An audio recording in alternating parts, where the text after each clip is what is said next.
चलिए इस क्वेश्चन को हम लोग सॉल्व करने का प्रयास करेंगे और बेहतर तरीके से सॉल्व करेंगे। सबसे पहले बच्चों ध्यान रखना, इस क्वेश्चन को आप लोग उतार लिए होंगे। इससे पहले वाले वीडियो में हमने इस क्वेश्चन को डिस्कस किया था। फिर से हम लोग एक बार फिर से इसको बनाने का कोशिश करेंगे।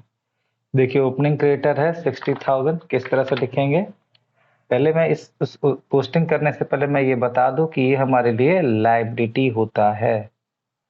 लायबिलिटी होने के कारण ये डेबिट और क्रेडिट कभी चेंज नहीं होगा, ये डेबिट क्रेडिट होगा। लेकिन लायबिलिटी होने के कारण इस साइड ये माइनस हो जाता है और इस साइड ये प्लस। इसका मतलब ये है कि क्रेडिटर, अगर क्रेडिटर, इस क्रेडिटर अकाउंट के इस साइड में हम जब भी कुछ लिखेंगे इसका मतलब है क्रेडिटर मेरा बढ़ेगा, और इस साइड लिखेंगे इसका मतलब है क्रेडिटर मेरा घटेगा। बस इतना ही समझना है।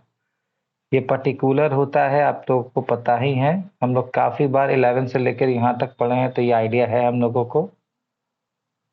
इसके बारे में चर्चा हम लोग कर लेंगे, ठीक है। फिर से इस साइड हमारा बैलेंस, याद रखना जिधर ये प्लस होगा उसी साइड हमारा ये बैलेंस बीडी होता है। इस क्वेश्चन में आपने भी हमने देखा 60,000 था, हमने लिख दिया। देख लीजिए यहाँ पर ओपनिंग क्रेडिटर 60,000 हमने यहाँ पर मेंशन कर दिया। कैश पेड टू क्रेडिटर, इसका मतलब है अब हम लोगों को क्रेडिटर को पैसा पेमेंट करना है। ध्यान रखना अगर पेड करेंगे तो हमारा क्रेडिटर 30,000 रुपीज से कम हो जाएगा। फिर आप देखिए क्लोजिंग क्रेडिटर है 36,000। क्लोजिंग क्रेडिटर को हम लोग यहाँ लिखते हैं, थोड़ा सा ऊंचा लिखेंगे क्योंकि आइटम ज्यादा नहीं लिखना है। ये बैलेंस सीडी, क्लोजिंग बैलेंस का मतलब हुआ सीडी। ये कितना दिया हुआ है 36,000, हम लोग लिख लेंगे।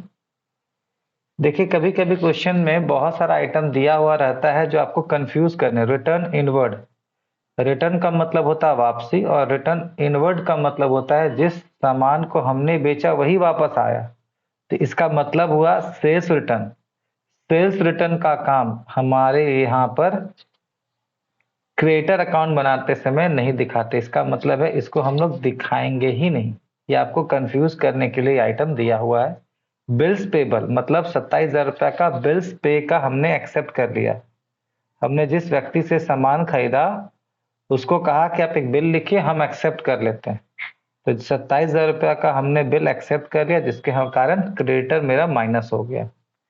फिर इसके बाद जिस बिल को हमने एक्सेप्ट किया था उसमें से 8,000 का बिल हमने बिल डिसऑनर्ड, मतलब हमने उनका पेमेंट करने से इनकार कर दिया।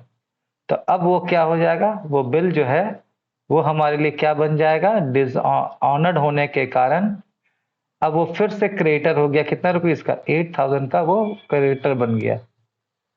फिर देखिए परचेज रिटर्न यहाँ आएगा 12,000, मतलब जो सामान हमने खरीदा था वो सामान किसी ना किसी कारण से हमने उनको रिटर्न कर दिया। जहां रिटर्न करेंगे जिस उसके कारण से क्या हुआ, 12,000 रुपया का हमारा क्रेडिटर घट गया, ठीक है। फिर आया डिस्काउंट अलाउड। ध्यान रखना फिर भी ये मतलब आपको मिस कॉन्सेप्ट करने के लिए किया जा रहा है। डिस्काउंट अलाउड आपको बरगलाने के लिए दिया जाए, यहाँ पर इसकी पोस्टिंग नहीं होगी। डिस्काउंट रिसीव होता तो क्रेडिटर अकाउंट में लिखते, लेकिन डिस्काउंट अलाउड नहीं लिखेंगे। इसके अलावा और कोई आइटम हम लोगों के पास नहीं है। देखिए इसको हम लोग अब बैलेंसिंग करेंगे। कैसे बैलेंस करते हैं ये हम लोग 11 से सीख रहे हैं, लेकिन फिर भी आज भी हम लोग थोड़ा सा चर्चा के रूप में सीखेंगे। इस साइड हम लोग जोड़ेंगे नीचे जीरो, आप लोग पेंसिल से करिएगा ज्यादा अच्छा होगा। 7 और 2 9, 9 6 15 का हाथ में 1, 4 2 6 7, 7 और 3 10, मतलब 1,05,000 इधर हुआ और 68,000। ध्यान रखना ये कितना बनेगा, 68,000। ये हो गया 68,000, हमने इधर ऐड कर दिया।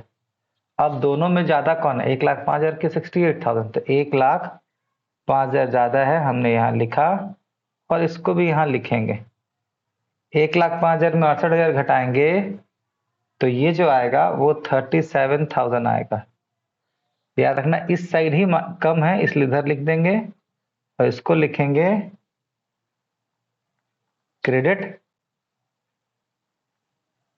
परचेज। ये हो गया बैलेंसिंग फिगर। ये हमने ऐसे, ये ऐसे, याद रखना, इसको पेंसिल से लिखने के बाद इसे ये नीचे वाले को मिटा देना चाहिए। यही है बाबू, आपका क्वेश्चन सॉल्व हो गया। इसी तरीके से आपको बनाना है। ये इलस्ट्रेशन नंबर 11 एसके सिंह के बुक से हमने इनको सॉल्व किया है। आप लोग बुक जरूर लीजिए, बुक लेंगे तो आपको ज्यादा पढ़ने में मन लगेगा। Thank you.